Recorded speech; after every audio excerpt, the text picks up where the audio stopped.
नमस्कार, मैं हूं दीपाली राणा। आप देख रहे हैं कल का बाजार। आपके स्टॉक रिलेटेड सवाल, फिर चाहे वो निवेश की बात हो या बात हो ट्रेडिंग के, सभी शो में हम करते हैं शामिल। आप अपने क्वेश्चंस हम तक पहुंचा सकते हैं, हमारे एक्सपर्ट्स की एडवाइस ले सकते हैं। नोट कर लीजिए तरीका कैसे आप आ सकते हैं इस शो में अपना सवाल पूछने के लिए। आप अपने सवाल हमें व्हाट्सएप के थ्रू या सोशल मीडिया प्लेटफॉर्म्स के थ्रू भेज सकते हैं। व्हाट्सएप के थ्रू आप 7045220000 पर भेज दीजिए। फेसबुक ट्विटर पर यह शो लाइव जा रहा है, आप अपने क्वेश्चंस वहां भी सेंड कर सकते हैं। आज आपकी सभी क्वेरीज को आंसर करने के लिए हमारे साथ मार्केट एक्सपर्ट शर्वेन श्रीवास्तव मौजूद रहेंगे, जो आपकी सभी क्वेरीज को आंसर करेंगे। साथ ही कल नेक्स्ट सेशन के लिए एक आउटलुक भी शेयर करेंगे। लेकिन फटाफट से पहले एक रिकैप ले आते हैं आपके सामने कि आज मार्केट में हुआ क्या।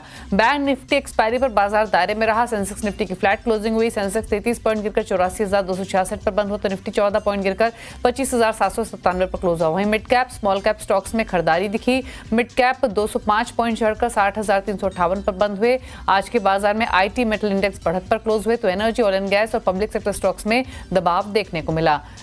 तो ये आज के सेशन की बात रही। हालांकि आज के कारोबार में हमने देखा था सेलेक्ट पॉकेट्स थी जो कि जहां पर हम एक अच्छा मोमेंटम देख रहे थे। ऑल द ब्रॉडर मार्केट अगर आप देखेंगे, मेन लाइन इंडाइसेस देखेंगे तो एक दायरे में ही ट्रेडिंग होते हुए दिखाई दे रही थी। स्टॉक स्पेसिफिक एक्शन हालांकि भरपूर था आज के कारोबार में। कई सेलेक्ट स्टॉक्स है जहां पर एक अच्छी स्ट्रेंथ देखने को मिल रही थी। लेकिन अब सवाल यह है कि कल तो मार्केट्स बंद है, लेकिन नेक्स्ट सेशन है थर्सडे के सेशन के लिए क्या स्ट्रैटेजी होनी चाहिए, इस पर करते हैं बातचीत। सर्वेन श्रीवास्तव मौजूद है। सर्वेन नमस्कार, स्वागत है आपका। पहले तो बताइए क्या आउटलुक थर्सडे के सेशन के लिए मार्केट्स पर। बहुत बहुत नमस्कार दीपाली जी। हमको भी लगा था कि हमको शायद छुट्टी मिल जाए, बट ये हुआ कि भाई कल का बाजार करें, जो कि हम परसों के लिए कर रहे हैं। तो परसों के रुझान से आप इसको देख के चलिए। थॉट देखिए यही है जो हमने मॉर्निंग शोज में बोला हुआ है और लास्ट पिछले हफ्ते से बोल रहे हैं फ्राइडे से, कि भाई यहाँ पे अब रिस्क रिवॉर्ड्स नेगेटिव हो चुके हैं और जो टारगेट्स निफ्टी के लिए लगे थे कि आएंगे, वो 26,200 26,300 के टारगेट्स भी अचीव हो गए। इंक्रीमेंटली मुझे बहुत ज्यादा अपसाइड वहां से नहीं लग रहा, जो पिछले हमने हाइज रख दिए 26,300 के आसपास से। तो इंक्रीमेंटली अब आपको यहाँ से मैक्सिमम 400-500 पॉइंट कहीं और वहां से अगर कहीं जगह हुई तो हुई, जो कि हम नहीं कॉल कर रहे हैं। और हमें लग रहा है कि कहीं नीचे में 2,500 पॉइंट निफ्टी में बाकी है, तकरीबन 24,000 23,500 तक की जगह यहाँ पे बनती है। तो 26,000 से अगर आप वहां जाएंगे तो एक डिसेंट डाउन टिक आपको मिलेगा और रिस्क रिवॉर्ड नेगेटिव हो जाते हैं। फिर अगर 600-700 पॉइंट अपसाइड दिख भी रही है, अगर जो कि लो प्रोबेबिलिटी है, तो नीचे में आपको जो डाउन साइड दिख रही है वो 2,500 पॉइंट दिख रही है। तो 1:3 1:4 रिस्क रिवॉर्ड नेगेटिव साइड पे है निफ्टी के लिए। तो थॉट यही है कि लास्ट क्वार्टर चैलेंजिंग होगा बाजारों के लिए और थोड़ा ड्राई पाउडर रखें, थोड़ा मुनाफा बांध के चलें। जो एग्रेसिव प्लेयर्स हैं वो थोड़ा बहुत बेच के भी काम कर सकते हैं, बट मुनाफा बांधें और थोड़ा पैसा घर पे रखें, ये बहुत अनिवार्य है मेरे हिसाब से। ओके, चलिए, तो ये रही strategy index wise, market wise. कुछ ट्रेड्स आपकी तरफ से सर्वेंद्र फॉर थर्सडे? जी बिल्कुल, जिस तरह से मुझे ओवरऑल ब्रेथ दिख रही है, जिस तरह से ओवरऑल ध्यान है और जहां रिस्क रिवॉर्ड के सेटअप्स में है, 3 ट्रेड्स लाता हूं यूजुअली, तो तीनों सेल की साइड में है। पहला जो मुझे लगता है बजाज ऑटो, यहाँ हमने मॉर्निंग शोज में भी डिस्कशन किया था कल की। देखिए यहाँ पे रिस्क रिवॉर्ड थोड़ा नेगेटिव हो रहे हैं, तो यहाँ बेच के काम करने की राय है नेक्स्ट 1 से 2 दिन के लिए, नेक्स्ट 1 से 2 वर्किंग डेज के लिए। 11,800 के टारगेट्स मुझे लगता है नीचे में कहीं बजाज के लिए आने चाहिए। ऊपर में आप 12,326 रुपए पे एक स्टॉप लॉस भी यहाँ मेंटेन करके चलेंगे इंट्राडे में अर्ली क्लोजिंग बेसिस पे। दूसरा जो है वो है टाइटन। यहाँ पे भी हमें लगता है कि ये जो लेवल्स इसके ऊपर में 3700-3800 के आसपास हर्डल्स रहेंगे। मुझे लगता है यहाँ पे भी आप नीचे के टारगेट देख सकते हैं 3650 के आसपास। बेच के कामकाज कीजिए। आई थिंक 3827 पे अब यहाँ पे एक स्टॉप लॉस लगा के चलेंगे टाइटन में। और last but not the least Apollo hospitals, जहाँ हमें लगता है कि काफी स्ट्रेच, काफी ओवरबॉट है medium to long term charts पे भी, बट लगता है करेक्शन की शुरुआत कहीं यहीं से होगी। तो नेक्स्ट 1 से 2 वर्किंग डेज के लिए मुझे लगता है कि 6810 नीचे में आपको टारगेट्स यहाँ आते हुए दिख जाएंगे और 7251 पे आप एक स्टॉप लॉस भी लेके चलेंगे यहाँ पे। चलिए, तो ये आपको स्टॉक स्पेसिफिक स्ट्रैटेजीज भी रेकमेंड की गई हैं सर्वेंद्र की तरफ से। अब बात करते हैं क्वेश्चंस की जो हमें भेज रहे हैं तमाम कॉलर्स, और पहले कॉलर हमारे साथ कनेक्टेड भी हैं। विमल हैं हमारे साथ सवाल पूछने के लिए। विमल नमस्कार, बताइए क्या सवाल है आपका? जी नमस्कार जी, सर्वेंद्र जी को भी नमस्कार। मेरे पास बहुत बहुत नमस्कार आपको। जी सर, मेरे पास पंजाब नेशनल बैंक के 2,500 share at the rate of 124 और एंजल 1 के 100 शेयर 2,608 और यूपीएल के 100 शेयर 574 में है सर। और मेरा होराइजन लॉन्ग टर्म भी है, शॉर्ट टर्म है, मतलब फ्लेक्सिबल है। आप गाइड कीजिए क्या करें। नहीं देखिए, फ्लेक्सिबल रहने में बताइए सरविंद, तो क्या सजेशन एंजल वन और जी पीएनबी? जी देखिए, फ्लेक्सिबल बोल रहे हैं ये कि मैं हूँ फ्लेक्सिबल नहीं। आप टाइम फ्रेम्स को मिक्स नहीं करेंगे, आप डिसाइड कर लीजिए कौन सा ट्रेड आपका शॉर्ट टर्म है, मीडियम है, टर्म है या लॉन्ग टर्म है, एंड उसके हिसाब से ही आप व्यू मांगेंगे तो मेरे लिए भी बेहतर रहेगा। मैं मान के चल रहा हूँ कि आप जिस तरह से आप थोड़ा सा कंफ्यूज लग रहे हैं, मुझे लग रहा है कि नेक्स्ट 1 से 3 महीने के लिए अगर इनमें व्यू दिए जाए इन स्टॉक्स में तो बेहतर रहेगा। तो एंजल वन की जहां तक बात है, मुझे लगता है कि देखिए डेटा यहाँ पे कम है, स्टॉक 2020 के बाद से ही डेटा है, बट बहुत लॉन्ग टर्म सेटअप्स अच्छे नहीं बन रहे हैं। और यहाँ मुझे लग रहा है कि करेक्शन जो चल रहा है ये बहुत ज्यादा आपको स्टॉक 2728 के ऊपर टिक नहीं पाएगा फिलहाल। 1 से 3 महीने के हिसाब से बात कर रहा हूँ। तो जब तक 2850 के ऊपर नहीं जाता, रिस्क रिवॉर्ड्स यहाँ नेगेटिव है। मुझे लगता है कि एक बार आपको ये स्टॉक नीचे में तकरीबन 2100 के लेवल भी दिखा देगा। तो 1 से 3 महीने के लिए यहाँ पे थोड़ा सा बायस थोड़ा सा डाउन है। दूसरा आपका पीएनबी, यहाँ मैं पीएसयू बैंक में कहता हुआ आ रहा हूँ कि लास्ट कुछ महीनों से जो करेक्शन ये लास्ट 4-5 महीनों का चल रहा है, ये पिछले मूव्स को बचा रहा है। तो आइडियली तो नेक्स्ट लेग्स ऊपर के आएंगे। तो यहाँ मेरी राय रहेगी कि थोड़ा होराइजन अगर रखें थोड़ा बढ़ा के, यहाँ मैंने आपको पहले वाले में ट्रेडिंग माइंडसेट से बोला हुआ है क्योंकि वहाँ ट्रेडिंग के सेटअप से दिख रहे हैं। बट पीएनबी अगर आप 12-18 महीने प्लस के हिसाब से रखते हैं तो मुझे बहुत ज्यादा 100 रुपए के नीचे बहुत ज्यादा जाएगा ऐसा फिलहाल नहीं लग रहा। और ऊपर से अच्छा एक 40% और करेक्शन तब हो जाएगा, 140 वाली चीज तकरीबन 100 रुपए तक आ जाएगी। तो अराउंड एक अप्रोक्सीमेट बैक ऑफ एनवेलप एक 35-40% करेक्शन आपका हो जाएगा। तो मुझे लगता है कि नेक्स्ट लेग ऊपर का आना चाहिए। तो मेरे ख्याल से यहाँ 12 महीने होराइजन से बने रहे। ओके, चलिए बात करेंगे अब ऋषभ से, पुणे से हमारे साथ कनेक्टेड है। ऋषभ नमस्कार, बताइए क्या सवाल है आपका? Good evening ma'am, good evening sir. Sir मेरे पास टाटा पावर मैंने बाय की है, 550 शेयर है, 468.5 से मेरी बाइंग है। तो 3 से 6 महीने का व्यू मुझे जानना था शॉर्ट टर्म के। ओके, नहीं बड़ा बताइए सर, 3 to 6 मंथ्स का व्यू टाटा पावर। जी बहुत अच्छा। देखिए क्लियर है कि इनका शॉर्ट टर्म 3 से 6 महीने है, विच इज गुड।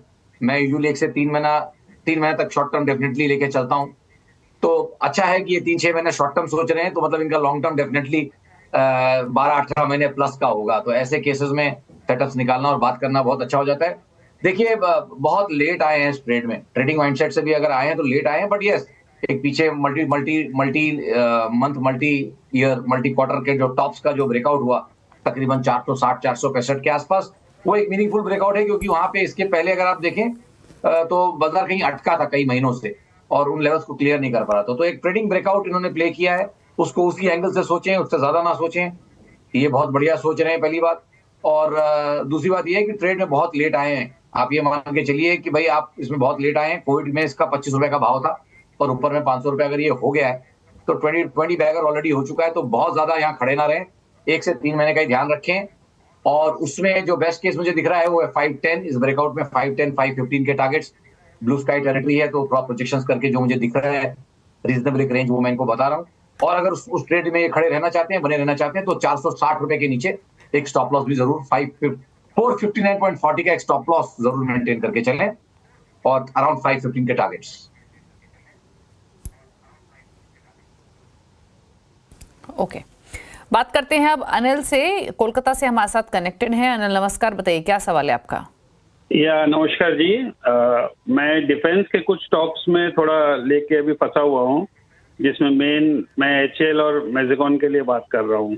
ओके, मेरे पास 100 HAL है 5200 के रेंज में एंड 100 मैज़ेकॉन डॉक 5450 में। तो वही जानना चाहता था कि अभी क्या करूँ। 5050 में मैज़गांव डॉक है आपके पास? 5450। ओके, 5450, ठीक है। या एक्चुअली बस प्रॉब्लम ये हुई है स्टॉक जी सर, अनिल जी, प्रॉब्लम ये हुई है कि आपने बिल्कुल पीक पे पकड़े ये स्टॉक्स, इसीलिए आपके भाव से भी नीचे आए हैं। जब थोड़ी प्रॉफिट टेकिंग हमने मिड कैप स्मॉल कैप्स में आते हुए देखी पिछले हफ्ते तक भी। अदरवाइज बताइए क्या सजेशन रहेगा इनके लिए? मैज़गांव डॉक और HAL, अब इनको फंसा हुआ तो इसीलिए लग रहा है क्योंकि इन्होंने पीक पे खरीदे हैं ये दोनों ही स्टॉक्स। क्या करें अब? 5400 की बाइंग है मैज़गांव डॉक में और HAL में 5200। नहीं तो HAL में कहीं ये फ्यूचर लेके तो नहीं खड़े, मैं सही पूछना चाहूंगा। ये कैश में है जी, हालांकि मेरे लेने के बाद स्टॉक 200 रुपया ऊपर भी आया था, HCL भी और मझगांव डॉक भी, बट मेरा विजन था 15% का, तो मैंने इसलिए प्रॉफिट बुक नहीं किया था। और अब तो मैं देख रहा हूँ कि ये 4400 और 4200 पे आके ये थोड़ा जो है स्टक हो गया है। देखिए, अगर आप पिछले कॉलर का हमारा व्यू सुन रहे हो तो थॉट यहाँ पे भी थॉट यही आ जा रहा है कि आप दोनों स्टॉक्स पे तब आए हैं जब ऑलमोस्ट 20 बैगर हो चुके हैं, इसी लेग में 20 बैगर हुए हैं, मतलब ज्यादा मीनिंगफुल करेक्शन नहीं आए और 2020 के बाद से दोनों स्टॉक तकरीबन 15 to 20 बैगर हो गए। उसके बाद अगर आप इसमें ट्रेडिंग माइंडसेट से आएंगे तो आई थिंक डेफिनेटली खतरे बढ़ जाते हैं, रिस्क बढ़े रहते हैं और बहुत लेट एंट्री है आपकी दोनों स्टॉक्स में। तो ये मैं आपसे माफी चाहूंगा इन द सेंस कि आपको ये थोड़ा सा और अलर्ट होकर करना चाहिए था कि काफी लेट आप इन स्टॉक्स में आए। तो इनके करेक्शंस तो अभी और लॉन्ग ड्रॉन रहेंगे, मुझे नहीं लगता कि नेक्स्ट 3-6 महीने आपके कॉस्ट प्राइसेस के आसपास ये पहुंचेंगे। बट थॉट मेरा यही रहेगा कि भाई उछालों में जितना आप अपना नुकसान कम कर सकें निकलने की कोशिश करें, क्योंकि जो बाजार का डार्लिंग बन जाता है ना, फिर वो डिसअपॉइंटमेंट भी और तकलीफ पेन भी सबसे ज्यादा उसी में होता है। तो मुझे लग रहा है कि ये उसी कैटेगरी के स्टॉक्स रहे या फ्लेवर रहा एकदम डार्लिंग सेक्टर्स, तो ये 3-6-12 महीने भी आपको तकलीफ दे सकते हैं। So maybe good stocks but bad timing, ये मैं बोलूंगा। Okay, good stocks but bad timing. चलिए बात करते हैं अब अगले कॉलर से। सुनील हमारे साथ कनेक्टेड हैं दिल्ली से। सुनील जी नमस्कार, बताइए क्या सवाल है आपका। नमस्कार मैडम, नमस्कार जी। मेरे पास ना मास्टेक के हैं शेयर, करीबन 800 रुपए के खरीदे हुए हैं, 100 शेयर 800 रुपए के करीब, और 500 है 600 शेयर पीसी ज्वेलर, ओके 27 रुपए लिए हुए हैं।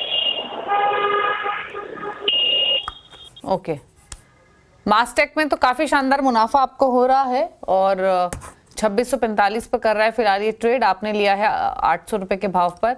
क्या करें सरवेन, ले मुनाफा या होल्ड रखें? और पीसी ज्वेलर पर अगर आपकी कोई राय हो तो बताइए।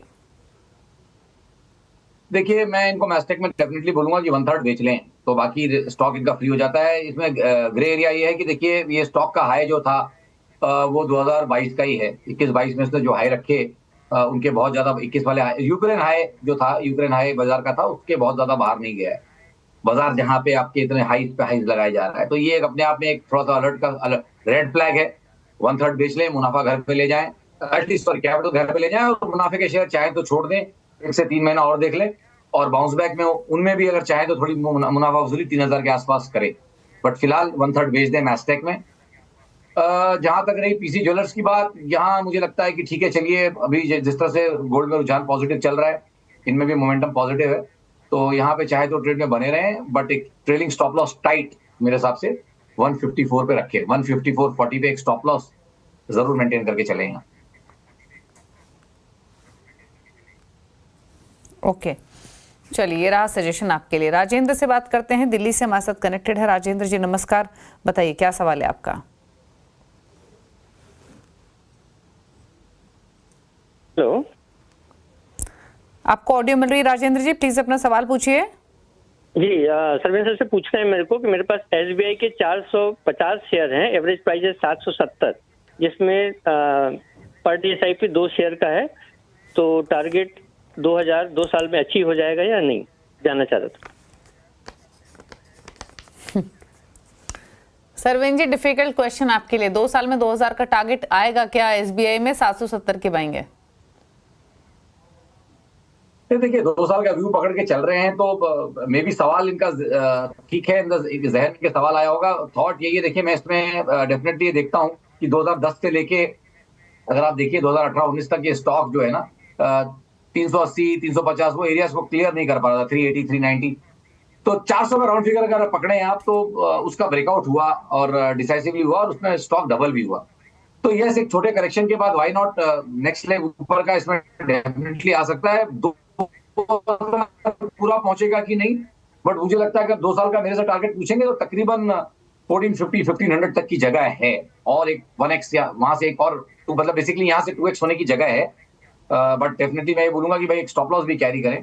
तो अगर उतना बड़ा अगर ट्रेड ले रहे हैं तो एक स्टॉप लॉस डेफिनेटली रखें, और मुझे लगता है कि 680 के नीचे अगर एक स्टॉप लॉस रखेंगे तो सेफ रहेगा। 720 के आसपास अच्छे सपोर्ट रहे, 680 का एक जो मुझे कुछ स्विंग दिख रहा है, 680 के नीचे एक स्टॉप लॉस रखें और 2 साल के लिए ट्रेड में बने रहें।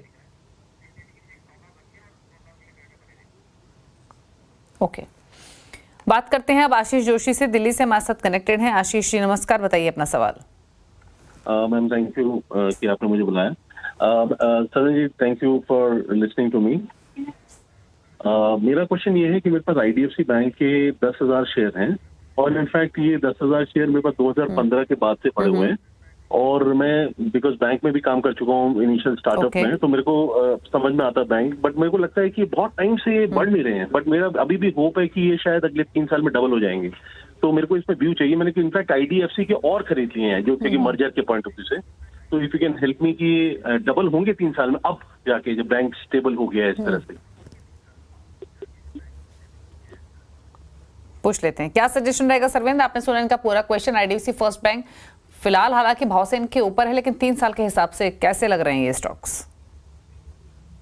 नहीं, थोड़ा सा आई थिंक ऑडियो ड्रॉप हो गया था, तो मेरे से कुछ बात कर रहे थे, तो सवाल पूछने के लिए मैं भी इनको धन्यवाद देता हूँ, आए हैं शो पे। देखिए आईडीएफसी फर्स्ट बैंक में मेरा थॉट ये है कि फिलहाल ट्रेड में भरे रहें, बट मैं कहूंगा कि हर 3-3 महीने में ट्रेड को रिव्यू करते रहें। फिलहाल तो एक लॉन्ग ड्रॉन करेक्शन चल रहा है, जस्ट लाइक पीएसयू स्पेस। जैसे पीएसयू स्पेस में एक लॉन्ग ड्रॉन करेक्शन चल रहा है, वैसे एक बढ़िया लॉन्ग ड्रॉन करेक्शन मेरे को लगता है पूरा हो गया। 100 रुपए से लेके तकरीबन 70 रुपए, एक 30 और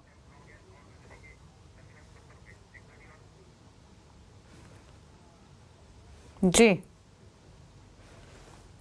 चलिए, तो रिकनेक्ट करेंगे सरवेन जी से। उनका कुछ टेक्निकल खामी की वजह से उनकी बात पूरी नहीं हो पाई, लेकिन व्यू उनका पॉजिटिव ही है आईडीएफसी फर्स्ट बैंक पर, और आपके बाइंग प्राइस के आसपास ही फिलहाल ये कारोबार कर भी रहा है। लेकिन लॉन्ग टर्म के हिसाब से सरवेन वही कह रहे थे कि पेन शायद नहीं है आगे और चीज़ें बेहतर होती हुई दिखेंगी, इसीलिए शायद होल्ड करने की ही सलाह उनकी तरफ से। जब वो रिकनेक्ट होंगे तो उनसे एक प्रिसाइज व्यू ले लेंगे कि क्या राय है उनकी आईडीएफसी फर्स्ट बैंक पर। अभी एक ब्रेक के लिए रुक जाते हैं, ब्रेक में उनसे रिकनेक्ट करके वापस राय लेंगे आईडीएफसी फर्स्ट बैंक पर। कुछ और क्वेरीज भी करेंगे शामिल, जल्द वापस आते हैं।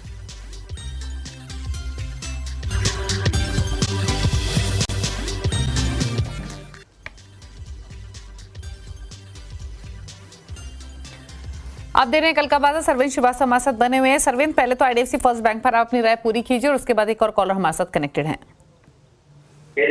जी आईडीएफसी फर्स्ट बैंक में मुझे लगता है कि इनको बने रहना चाहिए और आई थिंक 120 से 130 के टारगेट्स नेक्स्ट 2 साल का होराइजन उन्होंने मांगा। आई थिंक नेक्स्ट 2 साल में वो टारगेट्स मुझे लगता है यहाँ आने चाहिए। एक long drawn multi month correction पूरा हो रहा है ऐसा मुझे फिलहाल लग रहा है, तो बने रहे ट्रेड में। ओके, ठीक है। बात करते हैं अब आनंद गुप्ता से, हमारे साथ कनेक्टेड है फोन लाइन पर। आनंद जी नमस्कार, बताइए सवाल।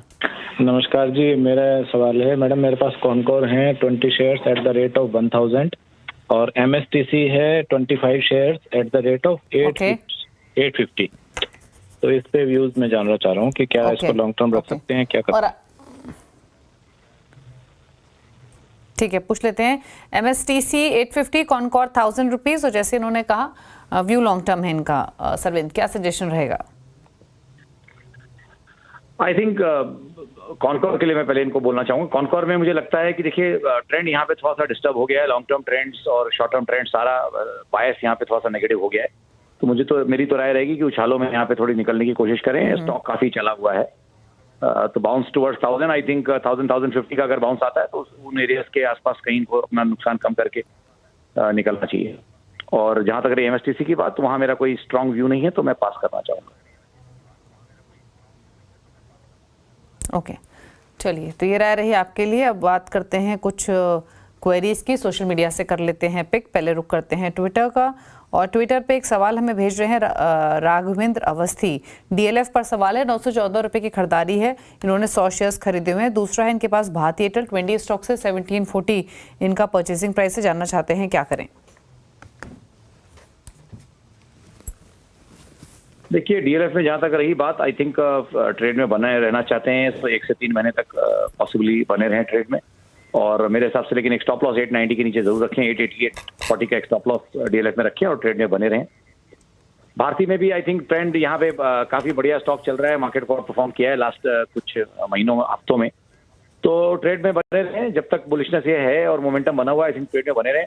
ट्रेलिंग स्टॉप लॉसेस बहुत टाइटली अपने लगा के रखें। आई थिंक जो मुझे लग रहे हैं 1600 के आसपास कहीं एक स्टॉप लॉस भी लगा के रखें, 1600 के नीचे, तो 1599 का राउंड फिगर के नीचे एक स्टॉप लॉस लगा लें और ट्रेड में बने रहें। सवाल अगला भेजा है सरोज कुमार तिवारी ने पटना से। सवाल है इनका यूनो मिंडा पर। यूनो मिंडा 1080 की बाइंग है। अगेन भारतीय एयरटेल पर भी इनका सवाल है, बट जैसे सरविंद ने कहा होल्ड कर सकते हैं। इनकी परचेजिंग 1450 के व्यू है लॉन्ग टर्म। यूनो मिंडा जी जी देखिए, मेरे हिसाब से यूनो मिंडा में भी काफी चला हुआ स्टॉक है, बट फिलहाल एक कंजेशन कंसोलिडेशन में है। लग तो रहा है कि एक ब्रेकआउट ऊपर का यहाँ पे पॉसिबल नहीं है। मुझे लगता है जिसमें वो 1300-1350 के स्तर कहीं ब्लू स्काई टेरिटरी में चला जाएगा, तो मेरे हिसाब से ट्रेड में बने रहे। बट डेफिनेटली एक स्टॉप लॉस भी जरूर मेंटेन करके चलें, और मुझे लगता है कि अगर 1000 रुपीज के नीचे एक इनको स्टॉप लॉस रखना चाहिए, साइकोलॉजिकल 1000 मार्क के नीचे 990 के आसपास एक स्टॉप लॉस रख लें और ट्रेड में बने रहें।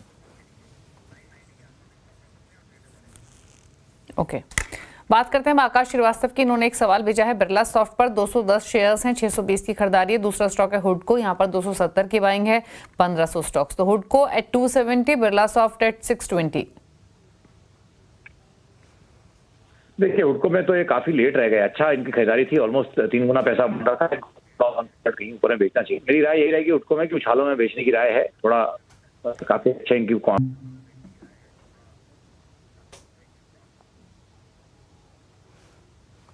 ओके चलिए, तो ये सलाह दी गई है आपको हुडको पर। हालांकि 234-35 के आसपास आज बंद हुआ, 2.5% नीचे। चलिए सवाल इतने ही लेंगे। शुक्रिया आपका सर्वेंद्र शो में आने के लिए और सभी क्वेरीज को आंसर करने के लिए। Thank you so much. इसी के साथ एक ब्रेक, और ब्रेक के उस पर भी खबरें जानिए CNBC आवाज पर। नमस्कार।